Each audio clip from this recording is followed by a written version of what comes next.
દિવ્ય હરિભક્તોને જય સ્વામી નારાયણ। લોકની અંદર કોઈક વ્યક્તિઓ ધન કમાવા માટેના ઉપાયો શોધતા જોવા મળે છે। કોઈક વધુમાં વધુ પૈસા કઈ રીતે પ્રાપ્ત થાય, કોઈક ધંધો કરતો હોય તો મને વધુમાં વધુ નફો મળે, પ્રોફિટ મળે, એના ઉપાયો અજમાવતો હોય છે।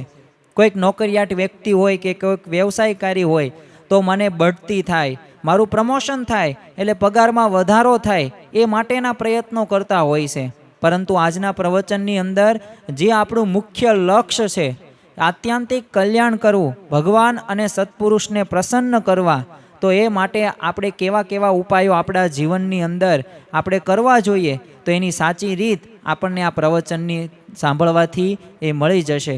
તો પ્રવચનની શરૂઆત કરીએ। હે નાથ મુજને મતિ શુદ્ધ દેજો, હૈયે સદા સેવક ભાવ રહેજો। છો શબ્દો મારા પણ આપ આવીને કહેજો, રાજી થઈ અક્ષર ભાવ દેજો, રાજી થઈ અક્ષર ભાવ દેજો। શ્રી સ્વામિનારાયણ ભગવાનની જય, અક્ષર પુરુષોત્તમ મહારાજની જય, ગુણાતીતાનંદ સ્વામી મહારાજની જય, પ્રમુખ સ્વામી મહારાજની જય, પ્રગટ ગુરુ હરિ મહંત સ્વામી મહારાજની જય, સુરત અક્ષરધામ મહોત્સવની જય। દરેક દિવ્ય હરિભક્તોને જય સ્વામી નારાયણ।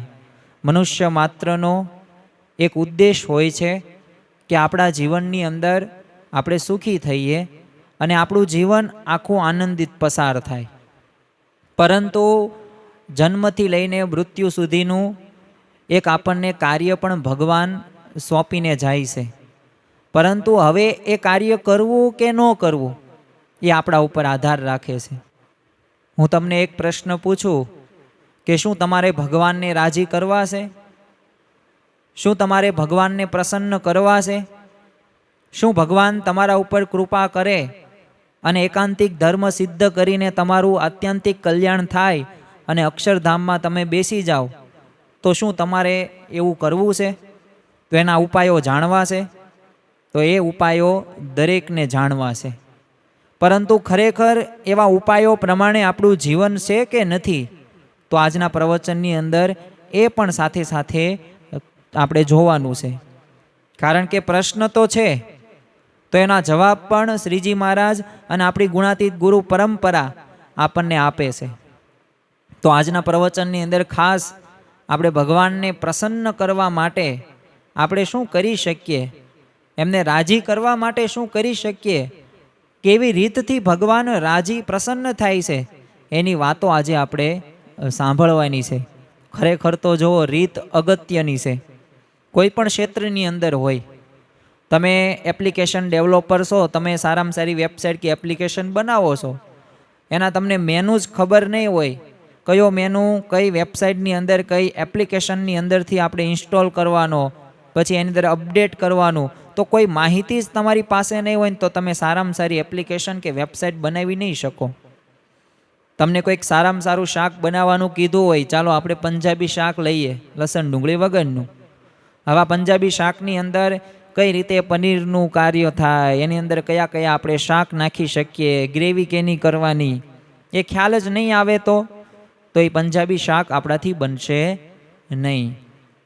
તો એમ દરેક ક્ષેત્રની અંદર, દરેક બાબતની અંદર એક રીતની એક અગત્યતા છે, એક મહત્વતા છે। તો આજે આપણે ભગવાનને પ્રસન્ન કરવા માટેની પણ રીત સાંભળવી ખૂબ જરૂરી છે। પરંતુ ગુણાતીતાનંદ સ્વામીએ પહેલા પ્રકરણની જ તે ત્રીજી વાતની અંદર આ રીતની વાત કરેલી છે અને આ રીતને આપણે આજે સમજવાની છે। ગુણાતીતાનંદ સ્વામી પોતાની વાતની અંદર કહે છે, સૌપ્રથમ આપણે એમનું વાંચન કરીએ અને ત્યારબાદ સમજવાનો પ્રયત્ન કરીએ। સ્વામિનારાયણ હરે સ્વામીએ વાત કરી છે, પ્રહલાદજીએ નારાયણ સાથે ઘણા દિવસ યુદ્ધ કર્યું પણ ભગવાન જીતાણા નહીં। પછી ભગવાને પ્રહલાદને કહ્યું છે કે યુદ્ધ કરીને તો હું જીતાવ એવો નથી ને મને જીતવાનો ઉપાય તો એ છે કે જીભે કરીને મારું ભજન કરવું, મનમાં મારું ચિંતવન કરવું, નેત્રમાં મારી મૂર્તિ રાખવી, એ પ્રકારે નિરંતર મારી સ્મૃતિ કરવી એમ કહ્યું છે. પછી એવી રીતે પ્રહલાદે અભ્યાસ કર્યો ત્યારે ભગવાન 6 માસની અંદર વશ થઈ જાય છે. માટે ભગવાનને રાજી કરવાને અર્થે આ ઉપાય સર્વોપરી છે તે શીખવો. અને જો ગુણાતીતાનંદ સ્વામીની વાતો આપણે વાંચીએ ને ત્યારે બધાય ઉપાયો સર્વોપરી જ આપણને લાગે. શા માટે? કારણ કે ગુણાતીતાનંદ સ્વામીએ મૂળને પકડ્યું છે. અને પાછું દરેક એ અભણ હોય કે ભણેલા હોય એ દરેકને એ વાત ગળા હેઠે જેમ શેરો ખાઈએ અને ગળા હેઠે ઉતરી જાય ને એવી આ ગુણાતીતાનંદ સ્વામીની વાતો છે. અને 2-5 વાક્યોની અંદર એ સાધનાનો સાર આવી જાય એવે આપણને એ સર્વોપરી વાતો ગુણાતીતાનંદ સ્વામીએ કરેલી છે. જો પ્રહલાદજી એટલે ભગવાનના ભક્ત, પરંતુ પોતે અસુર કુળની અંદર આવતા હતા, તો એ ભગવાન સાથે એમને 1-2 વર્ષ નહીં 10,000 વર્ષ સુધી યુદ્ધ કર્યું, પણ છતાં ભગવાન જીતાણા નહીં. તો ભગવાન જ ઉપાય શું કહેશે? તે ઉપાયની આપણે વાતો આજે સાંભળવાના છીએ. પણ એ પૂર્વે આપણને એક પ્રશ્ન થાય કે આ ભગવાનને વશ કરવા એટલે શું? શું આપણે જેમ કહીએ એમ ભગવાન બધું કરે? કે મને 2 માળનું મકાન મારું થઈ જાય, મને BMW રેન્જ રોવર ગાડી પ્રાપ્ત થઈ જાય અલ્પ સમયની અંદર, મને સારી આવડત પ્રાપ્ત થઈ જાય, શું આને ભગવાનને વશ કરવા કહેવાય? પણ નહીં. ભગવાનને વશ કરવા એટલે શું? તો ભગવાનને રાજી કરવા, એમની આપણે કૃપા પ્રાપ્ત કરવી. અહીંયા ગુણાતીતાનંદ સ્વામી આપણને એ વાત શીખવાય છે. જો દુનિયાની અંદર કેટલાય લોકો ભગવાનમાં આસ્થા ધરાવે છે. આજે 8 અબજની વસ્તી છે, એમાં 2 પ્રકારો પાડવામાં આવે છે ભગવાન સંબંધિત આધ્યાત્મિક માર્ગની અંદર. એક નાસ્તિક છે અને એક આસ્તિક છે. આ નાસ્તિક એટલે શું? ભગવાનને માનતો જ નથી કોઈ કાળે. એને તમે ગમે એટલું ન સમજાવો, એ એમ જ માને છે કે આ તો છે ને અણુનો બોમ્બ ધડાકો થયો ને આ બધું સૃષ્ટિનું સર્જન થયું છે. પણ એ પોતાની બૌદ્ધિક રીતે, તાર્કિક રીતે એ પોતે ભગવાનને એ ગણકારતો નથી. પણ સામા પક્ષે બીજો આસ્તિક છે કે જે ભગવાનને માને છે. તો જો આમાંથી ઘણા બધા ભગવાનમાં આસ્થા ધરાવે છે, પણ એમાંથી કેટલા લોકોને આ ભગવાનને આ વશ કરવાની સાચી રીત જાણતા હશે? એમાંથી કેટલા લોકો ભગવાનને વશ કરવામાં સફળ ગયા હશે? તો જૂજ એવા થોડાક. તો આજે આપણે એ સાંભળવાનું છે.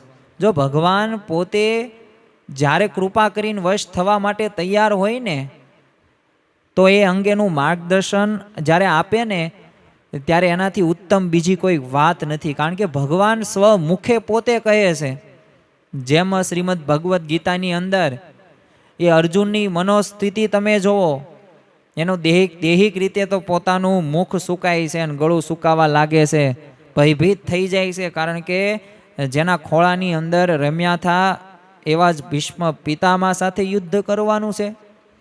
જેને મને બાણ પકડતા શીખવાડ્યું, જેને મને વિદ્યાભ્યાસ શીખવાડ્યો, એ ગુરુ દ્રોણાચાર્ય સામે મારે યુદ્ધ કરવાનું છે. અરે જે કૌરવો સાથે અમે નાના હતા ત્યારે આંબલી પીપળીની રમતો રમતા હતા, સાથે જમતા હતા, સાથે આશ્રમની અંદર વિદ્યાભ્યાસ સાથે સાથે પ્રાપ્ત કરતા હતા, અને મારે એમને મારવાના? આ ભયભીત હતા. પરંતુ જો ઉત્તમ એવા માર્ગદર્શક, એ પથદર્શક, એ સાચો રસ્તો દેખાડનાર એ શ્રી કૃષ્ણ ભગવાન હતા. અને એટલે જ તે જો આપણને 700 શ્લોક એ તમે જ્યારે વાંચશો ને ત્યારે આપણને ખ્યાલ આવશે કે ભગવાનના એક શબ્દોની કાંઈક અસરો થતી અત્યારે પણ જોવા મળે છે. એક શબ્દોની અસર થાય છે. કારણ કે એ શ્રી કૃષ્ણ ભગવાન પોતે એ પ્રશ્નનો જવાબ આપે છે.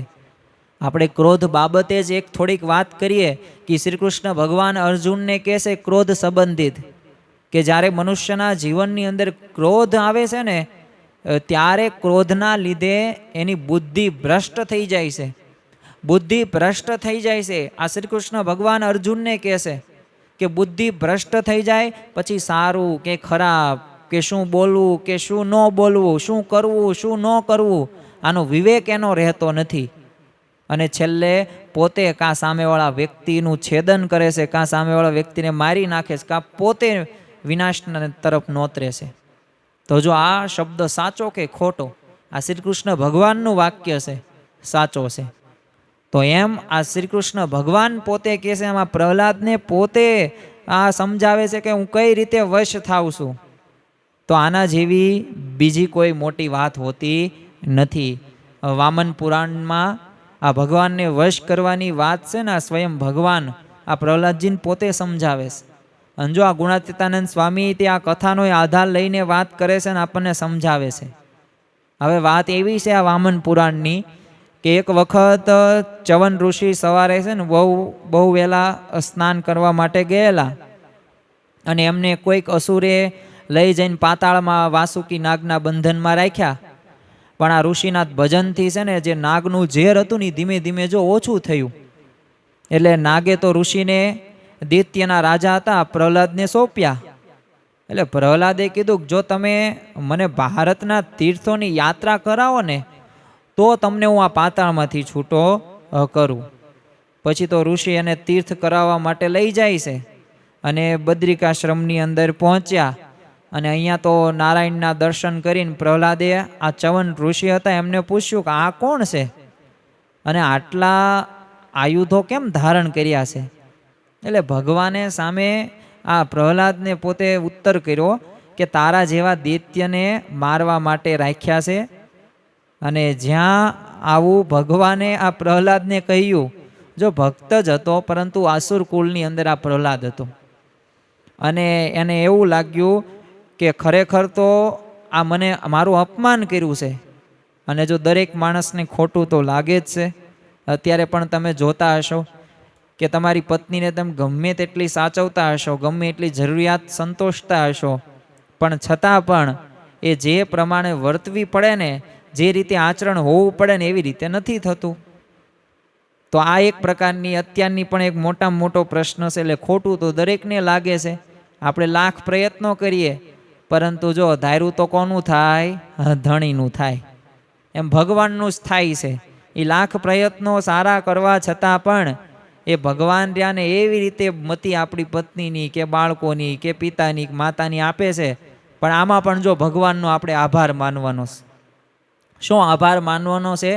કે એ પ્રકારની જે આસક્તિ રહીને, જે પ્રેમ ને હેત વધુ પડતું આપણું ઉભરાઈ જાય છે ને, એ ઓછું થઈ જાય. કારણ કે ત્યાં ઓછું થશે ને તો જ ભગવાન અને સત્પુરુષની અંદર આપણું જોડાણ થશે. બાકી તમને થોડા ભગવાન ભજવાના વિચારો આવે? તમે એવું ક્યારેય સાંભળ્યું કે સુખી હોય, રાત દિવસ ફર્યા જ રાખે, એને ભગવાનનું ભજન કરવાના વિચારો આવતા હોય, એ સમયે સમયે રવિ સભાની અંદર જતા હોય, નિત્ય પૂજામાં સમય આપતા હોય? હા, જ્યુ જ હશે, પણ આ જે હરિભક્ત હશે એ કરતા હશે. પરંતુ અન્ય કોઈ એવા વ્યક્તિઓ ભગવાનનું ભજન નહીં કરતા હોય. એટલે જો ભગવાન આપણને આવા દુઃખો આપે કે આવા પ્રશ્નો આપે ને, એમાંય તે આપણને એક ટકોર કરે છે, એક આપણને ચેતવણી આપે છે કે ભાઈ હવે તું સુધરી જા. આ જે મોહ, જે ખોટો આસક્તિ રાખી છે ને, આમાંથી બહાર આવીને તું મારામાં તું ચિંતવન કર.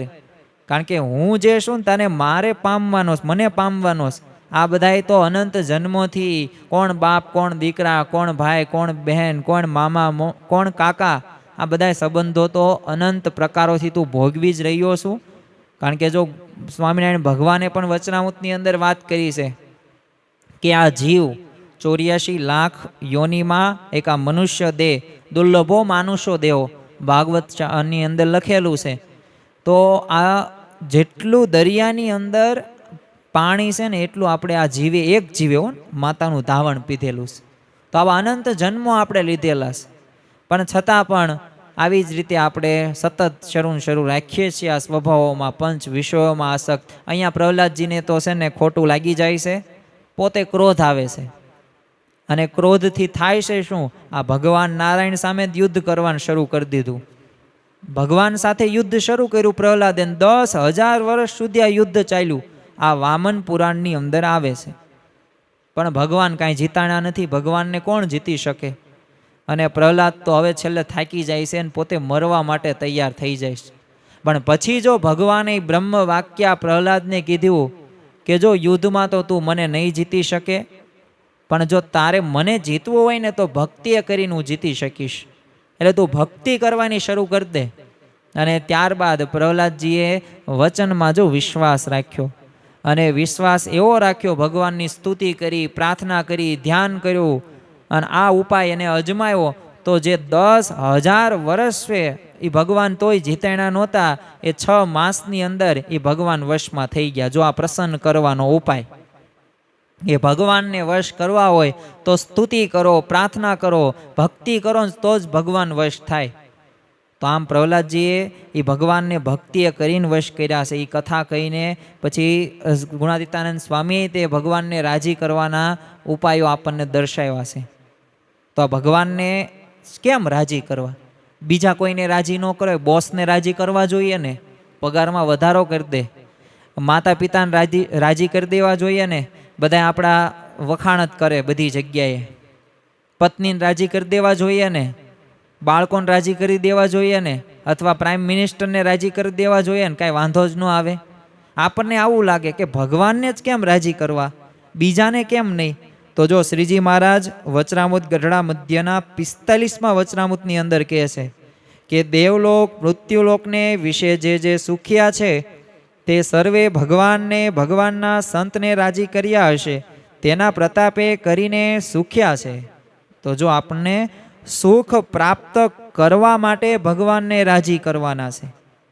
બીજું, આ દેવલોક તમે કહો કે મૃત્યુલોક કહો, એમાં જેને સુખિયા થવું છે, એટલે કે અત્યારનું અહીંયાનું પણ સુખી થવું છે છતાં દેહે, અને દેહ મૂક્યા બાદ પણ સુખી થવું છે, તો એ ભગવાનને અને ભગવાન જેવા સંતને જો તમે રાજી કરશો ને તો જ સુખિયા થશો, અને એના પ્રતાપે જ સુખ પ્રાપ્ત થવાનું છે.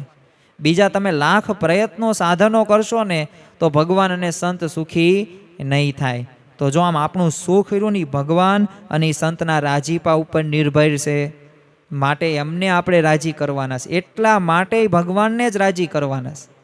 મોબાસામાં તે જ્યારે પ્રમુખ સાંઈ મહારાજને એક સંતે વાત કરેલી કે એક ટેલિફોન અધિકારી 1927ની અંદર આપણે બોચાસણની અંદર એ કેટલ કેમ્પ જોવા માટે આવેલા, અને ત્યારે બધી વ્યવસ્થા જોઈને બહુ પ્રસન્ન થઈ ગયા, અને ઘણા લાંબા સમયથી અથાગ પ્રયત્ન કરો પણ છતાં પણ એ બોચાસણ મંદિરમાં એસટીડી ફોનનું કનેક્શન નહોતું જ મળતું. અમે પ્રયત્નો કર્યા હતા, કારણ કે એ સમયની અંદર બહુ ખેંચ હતી. પરંતુ આ સાહેબ જ્યારે આવ્યા ને ત્યારે એમને બીજા જ દિવસે આપણને એસટીડી ફોન ચાલુ થઈ ગયો. અને આ સાંભળીને છે ને સ્વામી બાપાએ કીધેલું કે આ લોકનો જો માણસ રાજી થાય તો આટલું કામ થઈ ગયું, તો આ ભગવાન રાજી થાય તો અક્ષરધામનો એસડીડી જોડી આપે અને અક્ષરધામ આપી દે, અને આ લોક અને પરલોકમાં બંનેમાં સુખ્યા કરી દે. મહંત સ્વામી મહારાજ પણ ઘણી વખત આપણને આ જ ટકોર કરતા કહે છે. એકવાર તો એમને સંત શિબિરની અંદર પણ કહેલું કે જો રાજીપો નાની વાત નથી, આનાથી મોટી કોઈ વાત નથી. તો જો આપણી ગુણાતીત ગુરુ પરંપરા પણ વારે ઘડીએ આપણને ભગવાન અને સંતને રાજી કરવાની વાત કરે છે. યોગીજી મહારાજ પણ જો યોગી ગીતામાં કહે છે કે અમે સંવંત 1969માં શાસ્ત્રીજી મહારાજ પાસે આવ્યા, અને તે સ્વામી સંવંત 2007માં ધામમાં પધાર્યા, અને ત્યાં સુધી એક ધારી અમે આજ્ઞા પણ એમને રાજી કર્યા છે, અને અત્યારે સ્વામી દર્શન દેશે ને સુખ આપે છે. તો અહીં જ્યાં યોગીજી મહારાજનું પણ એ સુખનું મૂળ તમે જુઓ ને તો શાસ્ત્રીજી મહારાજનો રાજીપો જ બતાવે છે. જો ભગતજી મહારાજના જીવનની અંદર પણ આપણને જોયું કે એમના જીવનના દરેક પ્રસંગો ઉપરથી આપણને ખ્યાલ આવે કે મારે તો ગુણાતીતાનંદ સ્વામીને જ રાજી કરવા છે. એટલે જો 3.5 વર્ષ સુધી એમને 24માંથી 23 કલાક સેવાઓ કરેલી છે, અને 1 કલાક પણ ગોરખ આસનની અંદર પોતે સૂતેલા હોય છે. નાનામાં નાની સેવા ભગતજી મહારાજે કરેલી છે. એ શા માટે? કારણ કે એમને નક્કી હતું કે મારે આ ગુણાતીતાનંદ સ્વામીને રાજી કરવા છે. બસ જો આમ ભગવાન અને સંતનો રાજીપો આપણને હોય ને તો આપણને અંતરથી સુખી કરે જ છે.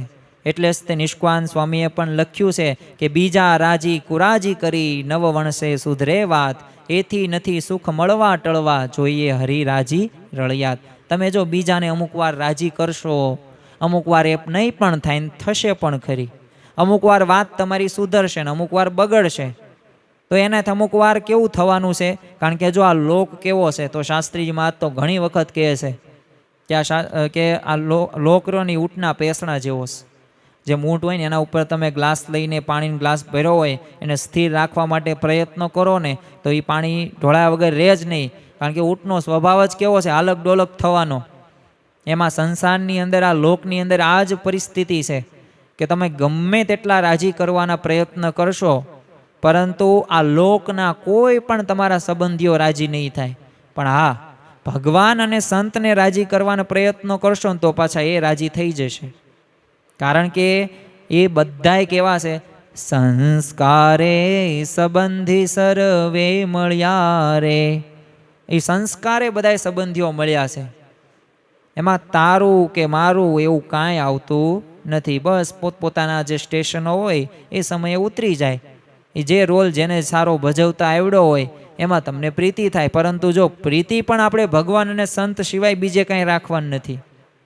કારણ કે ભગવાને કેટલી બધી માયા દર્શાવી છે અહીંયા લોકની અંદર. તો જો આમાં માયામાં આપણે અનાદિથી અટવાય છે આ જીવ, એને આપણે માયાથી પર થવાનું છે ને ભગવાન અને સત્પુરુષમાં આપણે જોડાણ કરવાનું છે. આ લોકના વ્યક્તિઓમાં જો રાજી કુરાજીપાના આધારે આપણું સુખ દુઃખ નથી ચાલતું. સાચા અને એક શાશ્વત આપણે સુખનો આધાર કયો છે, ભગવાન અને સંતનો રાજીપો. માટે એમને આપણે રાજી કરવા જેવા છે, અને એ જ મુખ્ય આપણી વાત છે, સિદ્ધાંતની વાત. હવે આપણને પ્રશ્ન થાય કે આ ભગવાનને પ્રસન્ન આપણે કેવી રીતે કરી શકીએ? આપણે એ તો સમજ્યા કે ભગવાનને જ કેમ રાજી કરવા જોઈએ અને ભગવાનને જ વશ શા માટે કરવા જોઈએ, પરંતુ એ કેવી રીતે રાજી થાય છે? તો ગુણાતીતાનંદ સ્વામી આ વાતની અંદર એ ભગવાનને રાજી કરવાનો, એમને વશ કરવાના ખૂબ સરળ અને આમ સુગમ ઉપાયો આપ્યા છે. એ ભગવાનની ભક્તિ. જો આપણે ભગવાનની ભક્તિ કરીએ ને તો આ ભગવાન અને સંત રાજી થાય. કોઈ પણ મુમુક્ષ હોય, કોઈ પણ હરિભક્ત હોય, એ ભગવાન રહ્યા ને એની ભક્તિથી જ પ્રસન્ન થવાના છે. તમારી પાસે લાખો કરોડો અબજો રૂપિયા હશે, ગમે એટલી સારી આવડત હશે, તો એમ કાંઈ ભગવાન અને સંત રાજી થતા નથી. શ્રીજી મહારાજે તે વચનામૃત ગરડા પ્રથમના 61માં વચનામૃતની અંદર કહે છે કે આ ભગવાન પોતે છે ને ભક્ત વત્સલ છે, કૃપા સિંધુ છે. એટલે પોતાના વિશે તમે અતિ દ્રઢ ભક્તિ દેખે ને અને પોતે આધીન થઈ જાય. અને પછી પ્રેમ ભક્તિએ યુક્ત જે ભક્તનું મન, એ મન રૂપી દોરીએ કરીને બંધનમાં આવે છે, પછી છૂટવાનો સમર્થ થતા નથી. જો ભગવાને પોતે જ આનો ઉપાય દર્શાવ્યો. કારણ કે જો ભગવાન કેવા છે, ભગવાન ભક્ત વત્સલ છે, કૃપા સિંધુ છે. તમે એવી ભક્તિ કરો ને તો એનાથી ભગવાન પ્રસન્ન થઈને, એ પ્રેમ ભક્તિએ પ્રસન્ન થઈને એ તમારી પાસે જ રહેશે. એ પછી તમારું સુખ કે દુઃખની અંદર એ તમને સાથે જ રહેશે અને તમારા એવા સારા વિચારો, સારી કાર્ય કરવાની ભાવના, એ વિચારો આપશે. દીવબંદરના તે એક શેઠ હતા, પ્રેમચંદભાઈ. હવે એના પુત્રીનું નામ છે ને પ્રેમાબાઈ. હવે બાળપણથી જ તેમને સત્સંગનો યોગ હતો, એટલે એમના લગ્ન એક દીવના એક વણિક કુટુંબમાં થયેલો, અને ત્યાં તેઓને સત્સંગીને સર્વે અનુકૂળતા હતી. એટલે બધી પ્રકારની ભજન ભક્તિ એ બધું કર્યા રાખે આ પ્રેમાબાઈ. હવે થોડા વર્ષો પછી છે ને તેઓ વિધવા થયા. એટલે એમને તો તપસ્વી જીવન પોતે સ્વીકારેલું કે મારે તો ભગવાન અને સંતને જ રાજી કરવા છે. એટલે પ્રેમાબાઈએ તે એકવાર છે ને ભક્તિભાવથી શ્રીહરિ માટે એક સોનેરી તારના વાઘા પોતે જાતે ગૂંથ્યા. પણ એ રાજુલાનો તે મૂળો રાજગર હતો, એ પોતે દીવ પહોંચે છે ને એ પોતે ઠગ હતો અને સ્વામિનારાયણનો દ્વેષી પણ હતો. એટલે સ્વામિનારાયણનો વેશ લઈને છે ને પ્રેમાબાઈ પાસે ઘરે આવે છે અને આ વસ્ત્રાભૂષણ પડાવી ગયો. કારણ કે આ પ્રેમાબાઈને ક્યારેય તે આ શ્રીજી મહારાજનો ભેટો થયેલો નહીં કે મહારાજ કેવા હોય, કેવા છે. એટલે પ્રેમાબાઈને પછી ખબર પડી ને તો ફરી વખત એમને શ્રદ્ધાપૂર્વક વસ્ત્રોના આભૂષણો તૈયાર કરાવ્યા. એટલે એમને તો પોતે અખંડ એવી પોતે જીવન તપસ્વી સ્વીકારેલું, અખંડ શ્રીજી મહારાજની દ્રટના લાગે. ક્યારેય તે શ્રીહરિનો યોગ થાય ને એમને આ અર્પણ કરું ને આવી જ એમને ઈચ્છા રહે. અને એ દિવસ આવ્યો સંત 1877નો, અને દિવાળીના દિવસે શ્રીહરિ જ્યારે કારિયાણીમાં વસ્તા ખાચરના દરબારમાં વિરાજમાન હતા, અને ત્યારે એ વચનામૃત કારિયાણીનું તમે છઠ્ઠું વાંચો ને એમાં શ્રીજી મહારાજનું મૂર્તિનું વર્ણન આવે છે. અને પ્રેમાબાઈ તો દૂરથી દર્શન કર્યા અને સ્ત્રીઓની સભામાં બેઠા ને પછી તો શ્રીજી મહારાજ છે ને આ પ્રેમાબાઈને પોતે જો અંતર્યામી છે, ભગવાન કેવા બધુંય જાણે, તનકી જાણે, મનકી જાણે, જાણે ચિતકી ચોરી. ભગવાન આગળ તમે કંઈ છુપાઈ ન શકો. એ આપણું છે ને ભૂતકાળ પણ જાણે છે, વર્તમાનની ક્રિયા પણ જાણે છે ને ભવિષ્ય પણ જાણે છે. અને આ સામેથી વસ્ત્રો મગાવ્યા, આભૂષણો પોતે ગ્રહણ કર્યા અને પ્રેમાબાઈને કહ્યું કે આપ સામે ચાલીને પધાર્યા, ખૂબ કૃપા કરી. અને શ્રીજી મહારાજેથી પોટલું હાથમાં લઈને માથે ચડાવ્યું અને છાતી અડાડ્યું અને વસ્ત્રાભૂષણ પોતે ધારણ કરે છે. અને પછી એ પલંગ પર આવીને શ્રીજી મહારાજ બેસે છે અને સભા તો બધે સ્તબ્ધ થઈ જાય છે. કારણ કે આ પ્રેમાબાઈની ભક્તિ અને જે સમર્પણ ભાવના હતી, આ વસ્ત્રો કઈ રીતે, કેવી પરિસ્થિતિ એ કોઈ જાણતું નહોતું. એટલે શ્રીજી મહારાજ આ સંતો હરિભક્તોને કીધું કે આટલા વર્ષ થયા, તેમાં અમારે અર્થે કેટલાય હરિભક્તો છે ને વસ્ત્રને હજારો રૂપિયાના અલંકારો લાવે છે, પણ અમે આવી રીતે કોઈને સામે જઈને લેતા નથી, પણ આવી રીતે કોઈના વસ્ત્ર અલંકાર એમ પહેરતા રાજી પણ થતા નથી. પણ આજે તો અમારે એ હરિભક્તો ઉપર અતિશય રાજીપો થયો. અને આ પ્રેમાબાઈના હૃદયમાંથી સ્ફુરેલા શુદ્ધ ભક્તિભાવ જોઈને તો શ્રીજી મહારાજ પ્રસન્ન થઈ જાય છે. એટલે જ તે જો સુરદાસે પણ ગાયું છે, ભાવ સબહી કો કારણ ભાવ મેહી હરિ આવે. એ ભાવ ભગવાન રહ્યા ને, ભાવના ભૂખ્યા છે. એટલે જ તે આપણે ઘણી વખત આપણે પ્રાર્થનાની અંદર ગાઈએ છીએ, એવું આપણું આ જીવન છે. એટલે જ આપણે કહીએ છીએ કે તમે ભાવે ભજી લો ભગવાન, જીવન થોડું રહ્યું. અને આત્માનું કલ્યાણ કરવાની વાત આવે છે. એટલે સમય તો ઓછો છે, અલ્પ એવો સમય છે, પણ આ સમયની અંદર પણ જો ભગવાનનું ભજન થાય ને, પરંતુ કેવું ભજન થવું જોઈએ, ભાવથી ભજન કરવાનું છે. અને એ જ એનું જ ભગવાન પ્રસન્ન, એનું કારણ એ જ છે કે તમે ભાવથી કર્યો. ભગવાન કોઈ જો વ્યક્તિના સારા કે નરસા પદાર્થ કાંઈ જોઈને કાંઈ રાજી કુરાજી ક્યારેય થતા નથી. પદાર્થ ભલે સામાન્ય હોય, પણ એ શુદ્ધ ભક્તિ ભાવથી ભગવાન એને પ્રસન્ન થાય છે. અને એવો હોવો પડે. તમે કાંઈ 32 ભાતના પકવાનો ભગવાનને ધરાવો, દરરોજ થાળ કરો, તો એમ કાંઈ ભગવાન પ્રસન્ન ન થાય. ભલે એ સૂકો રોટલો જ હોય, એ અથાણું જ હોય, છાશ જ હોય, એ 2-5 સાવ સામાન્ય વાનગી હોય ને, પણ એ ભાવ હોય ને તો ભગવાન એમાં રાજી થઈ જાય છે. જૂનાગઢની અંદર જ તે એ નવાબે જ્યારે શ્રીજી મહારાજની અસવારી હાથી ઉપર એમને બેસાડ્યા, અને ત્યારે જ તે એક સામાન્ય એવા બાળકની કાંકડી, એનો ભાવ હતો કે આ કાંકડી ભગવાન આરોગ્ય તો કેવું સારું. ભગવાન તો અંતર્યામી જાણી ગયા. કાંકડી ઘા કરવાનું કીધું અને મહારાજે એ કેચ પકડો કરી અને કાંકડી મૂકી ન દીધી. એ કાંકડી પોતે એ નગર યાત્રા હતી, શોભા યાત્રા હતી, પણ છતાં પણ એ શરમ રાખ્યા વગર શ્રીજી મહારાજે કાંકડી આરોગી. એટલે જો ભગવાન ભાવના ભૂખ્યા. શ્રીજી મહારાજે તે આ વાત સમજાવતા વચનામૃત ગઢડા અંત્યના 25મા વચનામૃતની અંદર કીધું કે ભગવાનની જે પ્રસન્નતા તે ઘણા ઉપચારે કરીને જે ભક્તિ કરે તેની જ ઉપર થાય ને ગરીબ ઉપર ન થાય એમ નથી. ગરીબ હોય ને શ્રદ્ધા સહિત જળ પત્ર ફળ ફૂલ ભગવાનને અર્પણ કરે તો એટલામાં પણ રાજી થાય છે. તો જો અહીંયા આપણને પ્રશ્ન થાય ને શંકા થાય કે હું તો બહુ ગરીબ છું, હું તો એટલી બધી સેવા ન કરી શકું, હું તો એટલું બધું ફળ ને જળ ને બધું કાંઈ અર્પણ ન કરી શકું, તો શું ભગવાન રાજી ન થાય? થાય. ભગવાન પોતે જ સ્વમુખે કહે છે કે ભગવાન રાજી થાય છે. તમે જુઓ, ભીલકન્યા શબરી હતી, બાળપણમાં એને ગૃહ ત્યાગ કર્યો અને માતંગ ઋષિના આશ્રમની અંદર રહીને સેવા ભક્તિ કરે. અને બહુ સેવા ભક્તિથી પ્રસન્ન થઈને આ માતંગ ઋષિએ એક વખત આ શબરીને કહેલું કે ભગવાન શ્રી રામચંદ્ર અહીં આવશે અને એનાથી તારો ઉદ્ધાર થશે.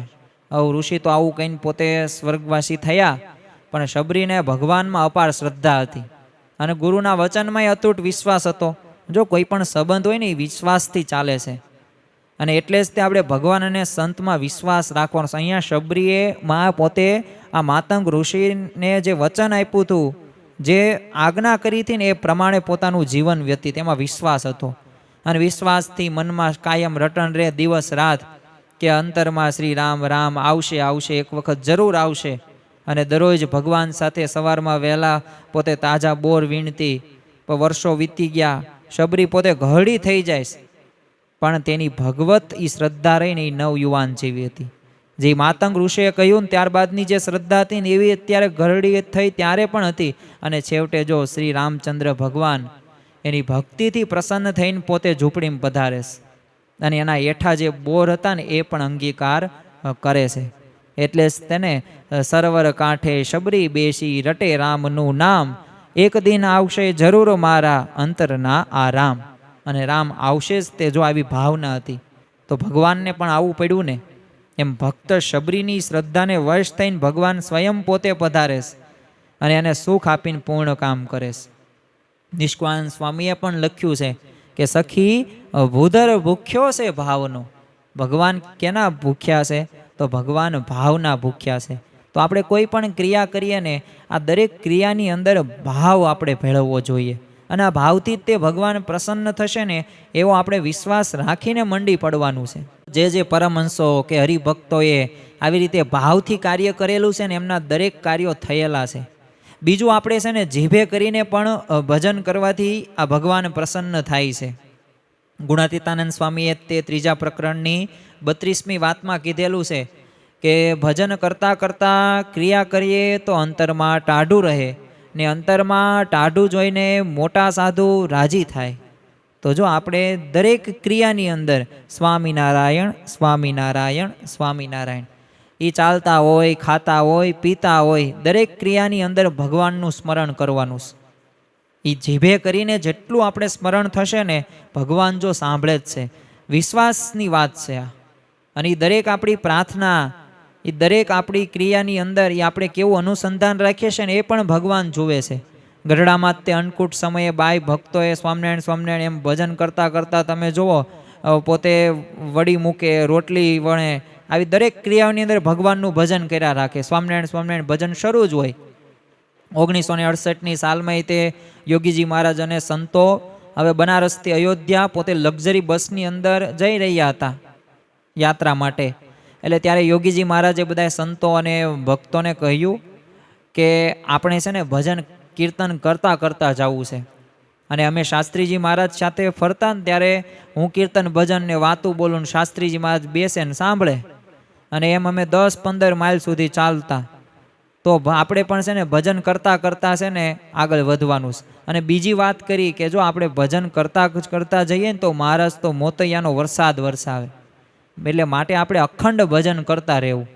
એટલે માટે હવે તમે કીર્તન બોલો અને ઠેઠ એ ભક્તોએ અને સંતોએ જ્યાં સુધી અયોધ્યાનું આવ્યું ને ત્યાં સુધી એ ભગવાનની સ્મૃતિ સાથે એ જીભે કરીને કીર્તનો શરૂ રાખ્યા. અને સંતોએ રાત્રે લગભગ 10:30થી 12:30 સુધી ભજનો ચાલુ રાખ્યા અને યોગીજી મહારાજને ત્યારે રાજી કર્યા. તો જો આવા પ્રસંગો ઉપરથી ખ્યાલ આવે કે આપણી જે ગુણાતીત ગુરુ પરંપરા છે ને એમને આપણને આ ઉદ્દેશ્યને આવા વાક્યો કહે છે કે આપણે દરેક ક્રિયાની અંદર ભગવાનનું નિત્ય અનુસંધાન. જો આપણે જ્યારે દવાખાને જતા હોઈએ ખ્યાલ જ છે કે 1-2 કલાકની હવે કેસ લખાયો છે ને વારો આવશે તો એમ નામ શું કોઈકના મોઢા જોવા કે કોઈક બાળકો સાથે રમત કરવી કે પછી ફોન, અત્યારના સમયની અંદર તો ફોન આવી ગયો છે. એટલે આપણે ફ્રી હોઈએ ને એટલે આપણા મનને શું કહી દઈએ કે ફોન છે, ફોન ઘુમાડો. તો ફોનની અંદર તો જો આપણે પ્રવચન પણ સાંભળી શકીએ, આપણે ખરેખર એમાંથી સમાગમ પણ થાય સત્પુરુષનો, ગુરુરી દર્શન પણ જોઈ શકીએ. પરંતુ આપણે શું કરશું? સોશિયલ મીડિયા હોય કે વોટ્સઅપ હોય કે અલગ અલગ પ્રકારના પ્લેટફોર્મ છે એનો ઉપયોગ કરીશું અને આપણો સમય બગાડીએ છીએ. એટલે વાસ્તવમાં એ સમયની અંદર ભગવાનનું આપણે સ્મરણ પણ કરી શકીએ, ભગવાનનું પ્રવચન આપણે વાતો પણ સાંભળી જ શકીએ છીએ. તો એવા દરેક સમયની અંદર કે જેમાં આપણે સમય મળતો હોય તો એમાં નિત્ય આપણે ભગવાનનું અનુસંધાન રાખવું. બીજું, આપણે સ્મૃતિ કરવાથી ભગવાન પ્રસન્ન થાય છે, રાજી થાય છે. ગુણાતીતાનંદ સ્વામીએ તે 5મા પ્રકરણની 306ની વાતમાં કીધેલું છે કે ભગવાનની સ્મૃતિ રાખવી એ સર્વથી અધિક છે ને ભગવાન તો આપણા જીવમાં બેઠા છે, તે દેહ મૂકવા સમયે દેખાય છે ને સ્મૃતિ રહે તે તો સર્વ સાધનમાં અંતને પામ્યા. અને જો આપણને પણ ખ્યાલ છે કે ભગવાન તેડવા આવે, સત્પુરુષ તેડવા આવે તો ભગવાનની આપણે અંતકાળે આપણે સ્મૃતિ થવી ખૂબ જરૂરી છે. એટલે જ ત્યાં સમયા મહોત્સવોનું આયોજન શ્રીજી મહારાજ વખતથી કેમ શરૂ છે કે આ સમયા મહોત્સવો ઉપરથી કોઈક મુમુક્ષુ કે ગુણભાવી કે હરિભક્ત અંતકાળે અવસ્થાની અંદર એ સમયાની કોઈ સ્મૃતિ એને યાદ આવી જાય તો એ આનું આત્યંતિક કલ્યાણ થઈ જાય, એનો મોક્ષ થઈ જાય. મુક્તાનંદ સ્વામીની જ આપણે વાત કરીએ, મહારાજ કરતાં 23 વર્ષ મોટા, પરંતુ કેવી સ્મૃતિ કરતા હતા. રોજ 50 માળા ફેરવે, પરંતુ આપણી ઘોડે નહીં, ગોળ ગોળ માળા 50 ફેરવી નાખે. એટલે ઘણા બધા દરબારો હતા ને એના કરતાં વધુ 100, 150, 200 માળા ફેરવતા. પછી એક વખત મુક્તાનંદ સ્વામીએ દરેક મણકે પોતાની રીત કેવી, તો દરેક મણકું આવે ને ત્યાં શ્રીજી મહારાજની મૂર્તિની સ્મૃતિ કરવાની અને એમાંય જો એ માળાના એ છેલ્લે મણકે તે જો મૂર્તિ વિસરાઈ જાય શ્રીજી મહારાજની, તો ફરી એ માળા ગણવાની જ નહીં, એ નવેસરથી માળા કરવાની. તો આવી રીતે દિવસની 50 માળા ફેરવતા. હવે શ્રીજી મહારાજને આ વાત જાણીને ત્યારે એમણે બધાય દરબારોને હરિભક્તોને કહ્યું કે આ મુક્તાનંદ સ્વામીની આ 50 માળા આગળ તમારી આ 100, 200, 500 માળા રહી ને કાંઈ નથી. તો જો આમ સ્મૃતિએ સહિત આપણે ભગવાનનું ભજન કરતા હોય ને તો શ્રીજી મહારાજ અને સત્પુરુષ એના ઉપર ખૂબ પ્રસન્ન થાય છે. એકવાર ગુણાતીતાનંદ સ્વામી વણથળી જતા હતા ને ત્યારે તે સ્વામી સંતો ભક્તોને ઉદ્દેશીને એટલું બોલ્યા કે જ્યારે જ્યારે આ માર્ગે ચાલીએ છીએ ને ત્યારે ભગવાન સાંભળી આવે છે. કેમ છે કે આ મોટા મોટા સાધુ શ્રીજી મહારાજ બહુ ચાલ્યા છે આ માર્ગે. એટલે ત્યારે કાશીરામે પોતે ચાલતા હતા ગુણાતીતાનંદ સ્વામી સાથે. એટલે એમને ગુણાતીતાનંદ સ્વામીને પૂછ્યું કે જેને શ્રીજી મહારાજના દર્શન થયા હોય એને તો સાંભળે, પણ જેને શ્રીજી મહારાજના દર્શન ન થયા હોય તો એને શું સાંભળે? અને ત્યારે ગુણાતીતાનંદ સ્વામી કહે છે કે આપણે ક્યાં પરોક્ષ થયા છે, આપણે તો પ્રત્યક્ષ છે. તે દર્શન દે છે ને વાતું કરે છે, એવી રીતે બહુ સુખ આપે છે, પણ જ્યાં સુધી અજ્ઞાન છે ને ત્યાં સુધી સમજાય નહીં. એ વાત સિદ્ધાંતની વાત છે. અને જીવનમાં તે ઘણી વખત અમુક પ્રશ્નો એના જ હોય છે ને અજ્ઞાનના. હવે શાકની અંદર એ મીઠું થોડુંક વધુ નખાઈ ગયું હોય કે રોટલી થોડીક કોર કાચી રહી ગઈ હોય તો હાથે કરીને તો એવી કાંઈ ભાવના હોતી નથી કોઈકની, તમારી પત્નીની કે તમારા જે તે બહેનની કે બીજા બધા સંબંધીઓની. જમવાની અંદર તમને હેરાન કરવા કે એવી કોઈ ભાવના હોય જ નહીં. પણ હવે આપણે એવી રીતે વાત રહેતા હોઈએ તો આપણને બધું નેગેટિવ લાગે. તો અહીંયા જો એ ત્યારે પ્રશ્ન થયો એ કયો અજ્ઞાનનો હતો, પણ થોડુંક જ્ઞાન હોય ને થોડુંક તો એ પ્રશ્નમાંથી આપણે ઉગરી શકીએ. તો આ ગુણાતીતાનંદ સ્વામી આ વાતની અંદર આપણને એ જ સમજાવે છે કે આ પ્રગટ ભગવાનની સ્મૃતિ રહીને એ શ્રીજી મહારાજની સ્મૃતિ છે. અને શ્રીજી મહારાજ ગુણાતીત સંત દ્વારા પ્રગટ છે, માટે આપણે એમનું ધ્યાન, ભજન અને સ્મૃતિ કરવાના હોય. વર્તમાન કાળે પણ આપણને પ્રગટ સત્પુરુષે મોક્ષનું દ્વાર મહંત સ્વામી મહારાજ મળ્યા છે. શાસ્ત્રીજી મહારાજે જો અક્ષર પુરુષોત્તમનું જ્ઞાનનું પ્રવર્તન કર્યું છે, પણ એ ભગતજી મહારાજ પાછળ તેઓ આમ છે ને કહેવાય ને કે રાન પાન ખાન પૈન થઈને ફરતા કહેતા કે આ ભગતજી મહારાજનું જ અખંડી ભજન કરું છું હું. પ્રમુખ સાંઈ મહારાજ પણ તમે જુઓ BAPS સંસ્થાને વિશ્વ ફલક ઉપર તેઓ પહોંચાડી, પણ એ શાસ્ત્રીજી મહારાજ, યોગીજી મહારાજની તેમને કાયમ માટે રટના લાગતી હતી. અને વર્તમાન કાળે તમે જુઓ મહંત સ્વામી મહારાજ, એ દરેકના યોગીજી મહારાજ, પ્રમુખ સ્વામી મહારાજ, એમની જ સ્મૃતિ, એમની જ વાત, એમના જ મહિમા પ્રવર્તનની સેવામાં વિતાવ્યું છે. અરે ગુરુ પદે આવ્યા. હવે આપણને પણ ખ્યાલ છે થોડાક જ મહિનાની અંદર એમનો જન્મદિન હતો, જે અત્યારે મહંત સ્વામી મહારાજનો થોડાક સમય પહેલાં ગયો. તો એમને દરેક સદગુરુને બોલાવીને મીટિંગ કરી અને શું કહ્યું કે જ્યાં સુધી શતાબ્દી મહોત્સવ ન ઉજવાય ને ત્યાં સુધી એવું કાંઈ તે આયોજન કરવાનું નથી, જન્મદિન ઉજવવાનું નથી. અને જો પ્રમુખ સ્વામી મહારાજ શતાબ્દી મહોત્સવ સુધી ગુણગાન કોના? નકરા પ્રમુખ સ્વામી મહારાજના. અને ખરેખર જો આ ભાવના છે, આ શિષ્યની એક જવાબદારી છે. અને આપણને એવા ગુરુ મળ્યા છે કે જે નિર્માનીપણે વર્તે છે, દાસ ભાવે વર્તે છે. એ વડોદરાની અંદર 20, 25, 30 મિનિટ સુધી હાથ જોડેલા છે. આપણે 5 મિનિટ પણ પ્રાર્થનાની અંદર હાથ જોડેલા નથી રાખી શકતા. અને મહંત સ્વામી મહારાજ તમે જો દાસ ભાવ વર્તે છે. તો આવો ભાવના રહીને એ આપણને આવા સત્પુરુષની પ્રાપ્તિ થઈ છે. દરેક ક્રિયાની અંદર જો પ્રમુખ સ્વામી મહારાજે કેવું ગુરુપદે આવ્યા તરત તે દરેક પ્રવચન અંદર કાંઈક મહિમાની વાતો થાય. મોટા આંકડાઓ જ્યારે આવે ને ત્યારે મહંત સ્વામી મહારાજ સાહજિક રીતે કહી દેતા કે આપણને બધું તૈયાર મળ્યું છે, પ્રમુખ સ્વામી બધું કરીને ગયા છે. તો જો આવી ભાવના, આ સ્મૃતિ ભગવાન અને આ સત્પુરુષની સ્મૃતિ રહીને એ ખૂબ જરૂરી છે. એ ભોજન દરમિયાન તે ખૂબ અલ્પ જમે છે મહંત સ્વામી મહારાજ, અને જમતા જમતા તે યોગી બાપાનું તે ચિંતન કરે. દિવસ દરમિયાન તમે જો અખંડ ભજન, સ્વપ્નમાં પણ મહારાજ ગુરુવર્યો જ આવે, એટલે પોતામાં આવેલી સ્વપ્નનો ઉલ્લેખ છે ઘણી વખત એમને રજૂ કરેલો છે. અને આપણે પણ ગુરુહરિમાં જો આ પ્રેરણા લેવાની છે. એ દરેક ક્રિયાની અંદર આપણે ભજન સ્મરણ કરવાનું છે. એ મહંત સ્વામીમાં જ આપણને સમજાવે છે. અને બીજું એક છે, ભગવાન અને સંતને પ્રસન્ન કરવા માટે, રાજી કરવા માટેનો ઉપાય છે કે એ અભ્યાસથી આપણને આ સિદ્ધિ મળશે. દરેક કાર્ય જો આપણે ભગવાનની સ્મૃતિ કરવી છે, આપણે મુખે કરીને, જીભે કરીને ભગવાનનું ભજન કરવું છે, ભાવથી ભક્તિ કરવી છે, નામ સ્મરણ કરવું છે, પરંતુ અભ્યાસ કરીશું ને તો થશે. કારણ કે આપણને લાગે કે ભગવાનની નિરંતર સ્મૃતિ કરવી એ અઘરું છે, પણ ખરેખર અઘરું નથી. આપણે એ અભ્યાસ નથી કર્યો ને એટલે અઘરું લાગે છે. અને જો એટલે જ તે શ્રીજી મહારાજે વચનામૃતની અંદર કહ્યું છે અભ્યાસ સંબંધિત, કે આ દુનિયાની અંદર આ મનુષ્ય દેહે કરી ન થાય તેવું શું છે? જે નિત્ય અભ્યાસ રાખીને કરે ને એ થાય. તો જેમ પ્રહલાદજીએ ભલે 10,000 વર્ષ સુધી યુદ્ધ કર્યું, ભગવાન જીતાડ્યા નહીં, પણ જો એ ભગવાને પોતે જ કહ્યું કે તું મારું પ્રાર્થના કર, સ્તુતિ કર, હું એમાં જ જીતાશ, ભક્તિએ કરીને જ હું વશ થાશ. અને 6 માસની અંદર ભગવાનને પ્રસન્ન કરી નાખ્યા. વચનમાં વિશ્વાસ તો હતો, પણ એ અભ્યાસ એમને કર્યો 6 મહિના સુધી. એમ આપણે પણ આપણા જીવનની અંદર આ અભ્યાસ કરવાનો છે. અઘરું નથી. આપણે મનની અંદર એવા સંકુચિત દ્રષ્ટિકોણ સાથે કાર્યની શરૂઆત કરીએ ને, એટલે એ કાર્યથી આપણાથી થતું નથી. ગુણાતીતાનંદ સ્વામી 5મા પ્રકરણની 35મી વાતમાં કીધું છે કે આ જીવ તો છે ને બધાય સારા છે, પણ એ અખંડ ચિંતન નથી થતું ને, કારણ છે એનો એવો અભ્યાસ કર્યો નથી, એવો પ્રયત્ન કર્યો નથી. અને જો કર્મના સિદ્ધાંતો આપણને ખ્યાલ હશે, પણ ભગવાને આ કર્મ રહ્યું ને સ્વતંત્ર રાખ્યું છે. અને એ કર્મ રહ્યું ને એ કેવું કરવું એ આપણા ઉપર આધાર છે.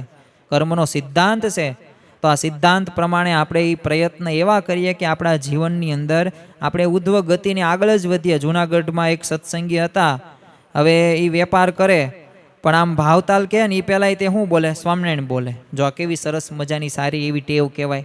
કોઈક પૂછે ને કે આ તાવડીનો ભાવ શું, તો હરિભક્ત શું કે સ્વામિનારાયણ 2 આના. હવે બીજાનો કોઈક ભાવ પૂછે તેમ કે સ્વામિનારાયણ 4 આના. તો આવી રીતે આખા દિવસની અંદર છે ને, જ્યારે જે કોઈ ગ્રાહક આવે, શરૂઆતમાં નામ શું બોલવાનું? સ્વામિનારાયણ. પછી જે ભાવ હોય ને એ બોલવાનું.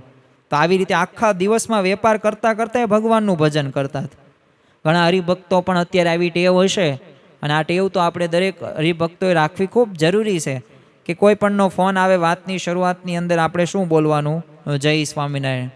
નિયમ જ રાખવાનો. જ્યારે જમતા હોઈએ સ્વામિનારાયણ બોલવાનું, આપણે સ્તુતિ કરવાની, શ્રીમદ સદગુણ, આપણે શ્લોક બોલવાનો. જો આ નાની નાની ક્રિયાઓ રહી ભગવાનનું નિત્ય અનુસંધાન રખાવવા માટે ખૂબ જરૂરી છે. આપણને એવું લાગે કે 2-5 કલાક સુધી એક આસને આપણે ભગવાનનું ભજન કરીએ અને બધું થઈ જશે, એમ ક્યારેય કોઈ દિવસ આવવાનો જ નથી. 1 કલાક બેસશું, ભગવાનનું નામ સ્મરણ કરશું, આવું નહીં થાય, ક્યારેય દિવસ નથી આવવાનો. પરંતુ જો નાની નાની ક્રિયા આપણને નાનો સમય, ઓલું કહેવાય ને કે કાંકરે કાંકરે પાળ બંધાય, ટીપે ટીપે સરોવર બંધાય, બસ તેવી જ રીતે આપણે નિત્ય 24 કલાકની અંદર એ બધી અવસ્થાઓની અંદર બને ત્યાં સુધી એવો પ્રયત્ન જ કરવાનો છે કે ભગવાનનું નિત્ય અનુસંધાન રહે. અને તો જો ભગવાનનું નિત્ય અનુસંધાનથી આપણું કાર્યની અંદર જેમ સોનામાં સુગંધ ભળે ને, એ કાર્ય સારી રીતે થશે. શ્રીજી મહારાજે વચનામૃત ગઢડા પ્રથમના 23મા વચનામૃતની અંદર કીધું છે કે હાલતા ચાલતા ખાતા પીતા સર્વે ક્રિયામાં વિશે એ ભગવાનના સ્વરૂપમાં વૃત્તિ રાખવાનો અભ્યાસ કરવો. તો આપણે જો અભ્યાસ કરીશું, અને જો આજે લોકની અંદર તમે કોઈ પણ એવા એથ્લેટિક્સ ખેલાડી હશે, કે કોઈ ઉદ્યોગપતિ હશે, કે કોઈનામાં આવડત કે કળા પણ હશે ને, તો એ અભ્યાસે કરીને જ આગળ વધ્યા હશે. એમને અભ્યાસી વર્ષો સુધી એ કર્યો જ હશે, એટલે જ એમાં એક્સપર્ટ બન્યા હશે. એટલે એ અભ્યાસથી શક્ય છે. જો લૌકિક સિદ્ધિઓ અભ્યાસથી પ્રાપ્ત થઈ શકતી હોય, સાવ રંકમાંથી તમે રાજા બની શકતા હોય, તો આ તો આધ્યાત્મિક માર્ગે તે ભગવાન સ્વામિનારાયણે આપણને એ આધ્યાત્મિક જ્ઞાન પ્રાપ્ત કરવા માટે, આ રીતે ભગવાનને પ્રસન્ન કરવા માટે અભ્યાસ કરશું ને તો થશે. વંથળીનાથ તે કલ્યાણભાઈ હવે ખેતરમાં છે ને કોષ પાણી ખેંચતા જાય, અને શ્રીજી મહારાજની મૂર્તિના એ ચિહ્ન સંભાળતા જાય. હવે 64 ચિહ્નની સ્મૃતિ પૂરી થાય ને, ત્યારે ગણતરી કરે કે 64 કોષ પાણી ખેંચ્યું. જો આવી રીતે ભગવાનનું અનુસંધાનથી કાર્ય કરે, આમ આપણે પણ ક્રિયા કરતાં કરતાં આપણે પ્રયત્ન કરવાનો છે, અને સ્મૃતિ થઈ શકે અને ભગવાન આપણે ભજવાનો માટે એવા પ્રયત્નો કરવાના. પ્રયત્નોથી શક્યતા છે. અંગ્રેજીની અંદર એક કહેવત છે, ટ્રાય એન્ડ ટ્રાય અને will be successful, nothing impossible in the world. એટલે અશક્ય આ દુનિયાની અંદર કાંઈ નથી. પ્રયત્ન કરતા રહો, સફળ થશો જ, તે આજ નહીં તો આવતીકાલ. અને ભગવાન અને સંત તો દયાળુ છે, કૃપા કરશે. કારણ કે ભગવાન અને સંતને એ દયા, કરુણા, એ ભક્ત વત્સલતા એમનામાં એક ગુણો છે. આપણે ગમે તેટલા પાપો કર્યા હશે ને, ગમે એવા મલિન સંસ્કારો હશે ને, ગમે તેવું ભૂંડું પ્રારબ્ધ હશે ને, એને પણ ભગવાન અને સંત એ સારું કરી દેશે, એ રૂડું કરી દેશે. તો ખરેખર આ ભાવથી, આ આત્મવિશ્વાસથી, આ કોન્ફિડન્સથી આપણા જીવનની અંદર આપણે આ કેળવવાનું છે, શીખવાનું છે, તો જ આ ભગવાન પ્રસન્ન થશે. તો ખાસ આજના દિવસે મહારાજ સ્વામીના ચરણોમાં પ્રાર્થના કરીએ કે અમારા જીવનની અંદર પણ જેમ પ્રહલાદજીએ એ ભગવાનને 6 મહિનાની અંદર પ્રસન્ન કરી નાખ્યા, રાજી કરી નાખ્યા, વશમાં કરી નાખ્યા, એમ અમે પણ ભગવાન અને સંતને, એ સત્પુરુષને વશમાં કરી શકીએ અને આ ઉપાયો પ્રમાણે અમારું જીવન અમે બનાવી શકીએ, એવી આજના દિવસે બળ, બુદ્ધિ અને શક્તિ આપજો. શ્રી સ્વામિનારાયણ ભગવાનની જય.